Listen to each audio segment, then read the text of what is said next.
निर्भय सिंह गुर्जर एक सीधा सादा किसान परिवार का लड़का। मां गीता देवी, पिता रामकिशन सिंह और छोटी बहन सीमा। निर्भय पढ़ाई में अच्छा था, पर जमीन के झगड़ों में उलझे गांव की हवा में हमेशा बारूद की गंध रहती थी। परिवार के पास 6 बीघा जमीन थी, जो गांव का जमींदार ठाकुर रणवीर सिंह हड़पना चाहता था। निर्भय के पिता ने विरोध किया और यहीं से कहानी ने मोड़ लिया। एक दोपहर पंचायत बैठी थी। ठाकुर रणवीर सिंह ने अपनी बंदूक के दम पर कहा, ग्रेटर दैन, अब ये जमीन ठाकुर की हुई, जो बोलेगा उसकी जुबान काट देंगे। पिता रामकिशन उठे और बोले, ग्रेटर दैन, जब तक जान है 1 इंच जमीन नहीं दूंगा। ठाकुर ने वही गोली चला दी, पिता के सीने में।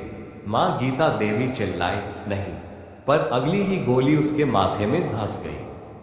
निर्भय भागा, पर देर हो चुकी थी। निर्भय उस रात जंगल में भाग गया। गांव वालों ने कहा, अब वो भी बागी बन गया, लेकिन वो बागी नहीं, टूटा हुआ बेटा था, जिसकी आंखों में मां की लाश और दिल में पिता की चीखें थी। जंगल में उसकी मुलाकात एक पुराने डाकू से हुई, भीमराव बंजारा। भीमराव ने कहा, ग्रेटर दैन बेटा, जब कानून बहरा हो तब बंदूक बोलती है। निर्भय ने बंदूक उठाई और कसम खाई, अब हर गोली इंसाफ करेगी। पहला कत्ल। ठाकुर रणवीर सिंह 3 महीने बाद ठाकुर अपनी हवेली में शराब पी रहा था, जीत का जश्न मना रहा था। दरवाजा टूटा, काली पगड़ी, लाल आंखें और हाथ में राइफल।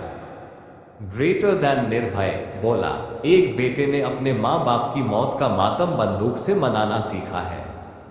ठाकुर ने हाथ उठाया, घायल, गोली उसके माथे में। निर्भय ने कहा, ग्रेटर दैन, ये पहली गोली थी। इंसाफ के नाम। ठाकुर की मौत के बाद पुलिस पीछे लग गई। दरोगा सतीश यादव ने बहन सीमा को थाने बुलाया, बस पूछताछ करनी है।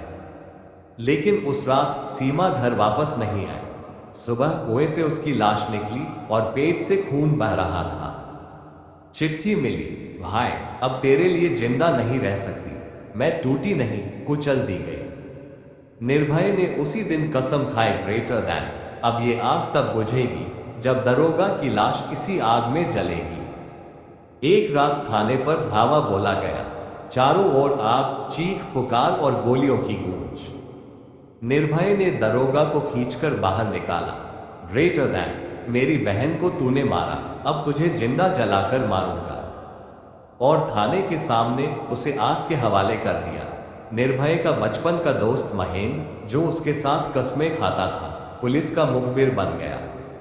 उसने ठिकाने की खबर दी और पुलिस ने जंगल में घेर लिया। फायरिंग में निर्भय की मां जैसी बूढ़ी महिला, अम्मा, मारी गई। निर्भय के लिए वो दूसरी मां थी। महेंद्र की गद्दारी ने उसे झकझोर दिया। निर्भय ने महेंद्र को पकड़ लिया। ग्रेटर दैन, जिस खाई में हमने बचपन में पतंग उड़ाई थी, वहीं आज तेरी लाश गिरेगी।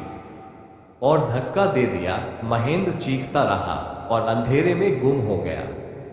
अब निर्भय के पास सब कुछ था, बंदूक, जंगल, डर, पर एक रात उसने चांद को देखा और मां की आवाज सुनाई दी, ग्रेटर दैन बेटा, बदला पूरा हुआ, अब खुद को भी माफ कर दे। निर्भय ने आखिरी बार अपनी राइफल उठाई और खुद के सीने पर तान दी। ग्रेटर दैन, मैं डाकू नहीं था, बस इंसाफ चाहता था, और जब वो भी नहीं मिला तो खुद को सजा दे दी। घायल, अंतिम शब्द। वो डाकू नहीं था, वो सिस्टम की चूक, कानून की नाकामी और दर्द का जवाब था। निर्भय मरा नहीं, वो हर उस बेटे में जिंदा है जो अपनों को खोकर इंसाफ ढूंढता है। इस कहानी से क्या सीख मिली, कमेंट बॉक्स में बताएं।